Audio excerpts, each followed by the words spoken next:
différence qu'il y a maintenant peut-être avec les réseaux sociaux, les distractions, la vie d'être jeune? Quel est le rôle un peu d'être strict avec soi-même pour suivre le bon chemin entre guillemets et pas se laisser distraire?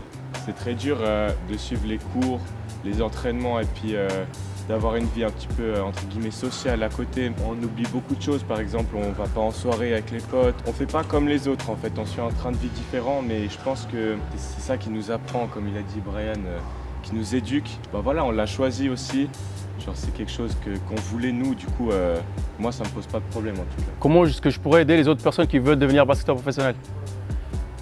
Il faut travailler. Moi, je connais que ça. Peut-être à votre âge, c'est un rêve. Moi, pour moi, c'était pas un rêve. Moi, je me suis dit, je veux arriver là. C'est-à-dire travailler comme un malade, travailler comme un malade, travailler comme un malade. Au bout d'un moment, un jour, le travail va finir par payer. Peu importe. Et disons que tu n'y arrives pas, je peux te dire que si tu travailles pendant 4, 5 ans, je sais pas, peu importe, une année, comme un fou furieux pour atteindre tes objectifs ou pour atteindre ton but, qui est de devenir basketteur professionnel, et que tu n'y arrives pas, les 4 ans que tu as passé à travailler vont t'apporter d'autres choses. Vont t'apporter d'autres choses qui vont te servir pour toute ta vie. Des valeurs, peu importe, qui vont te servir pour un travail futur que tu feras. Ces 4 années que tu as passées à bosser, la discipline par exemple, tu vois, ou garder la motivation quand ça va pas, des trucs comme ça, je peux t'assurer, moi j'ai 30 ans, j'ai encore toute ma vie devant moi, que ça va t'apporter quelque chose.